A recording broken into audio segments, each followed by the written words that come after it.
including precious little children. Then, in the early hours of Sunday morning, Dayton, Ohio, another twisted monster opened fire on a crowded downtown street. He murdered 9 people, including his own sister, and injured 27 others.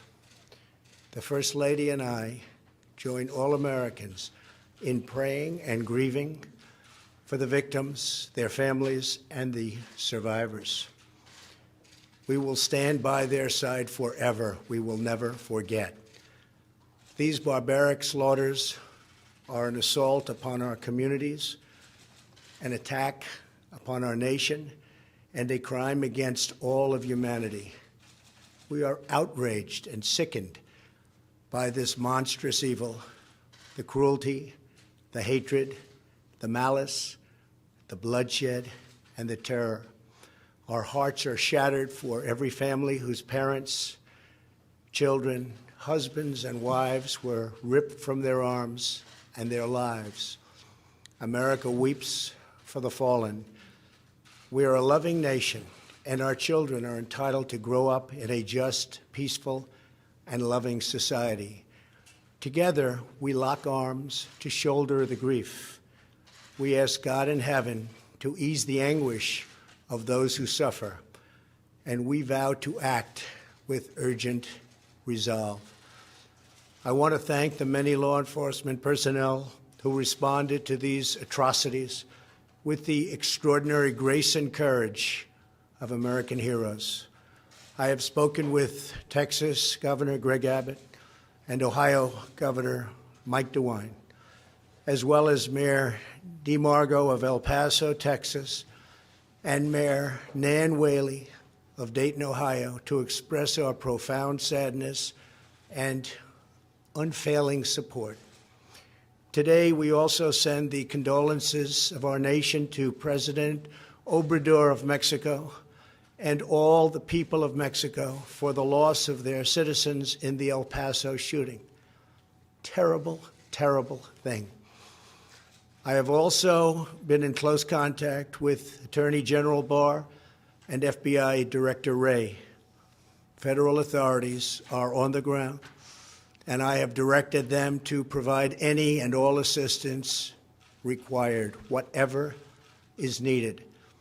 The shooter in El Paso posted a manifesto online consumed by racist hate. In one voice, our nation must condemn racism, bigotry, and white supremacy. These sinister ideologies must be defeated.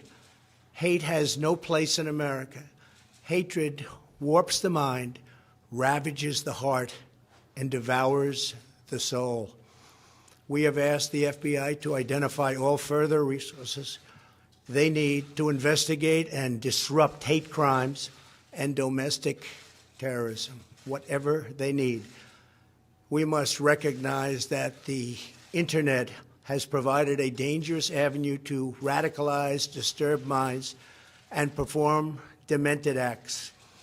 We must shine light on the dark recesses of the Internet and stop mass murders before they start.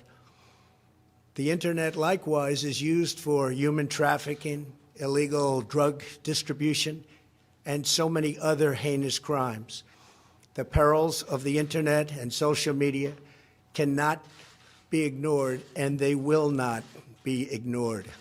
In the 2 decades since Columbine, our nation has watched with rising horror and dread as one mass shooting has followed another, over and over again, decade after decade. We cannot allow ourselves to feel powerless. We can and will stop this evil contagion. In that task, we must honor the sacred memory of those we have lost by acting as one people. Open wounds cannot heal if we are divided. We must seek real bipartisan solutions. We have to do that in a bipartisan manner that will truly make America safer and better for all. First, we must do a better job of identifying and acting on early warning signs. I am directing the Department of Justice to work in partnership with local, state, and federal agencies, as well as social media companies, to develop tools that can detect mass shooters before they strike. As an example, the monster in the Parkland High School in Florida had many red flags against him, and yet nobody took decisive action. Nobody did anything. Why not?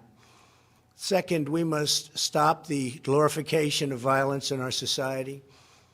This includes the gruesome and grisly video games that are now commonplace. It is too easy today for troubled youth to surround themselves with a culture that celebrates violence. We must stop or substantially reduce this, and it has to begin immediately.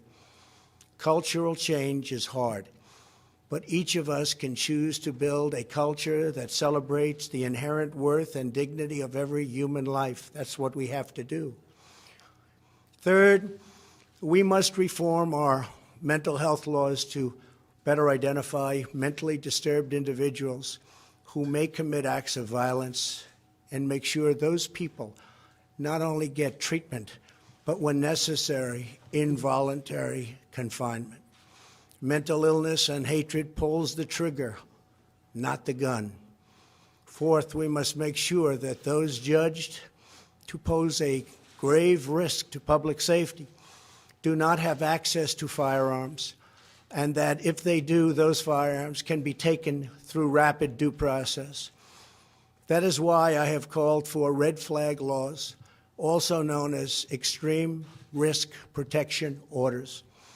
Today, I'm also directing the Department of Justice to propose legislation ensuring that those who commit hate crimes and mass murders face the death penalty, and that this capital punishment be delivered quickly, decisively, and without years of needless delay. These are just a few of the areas of cooperation that we can pursue.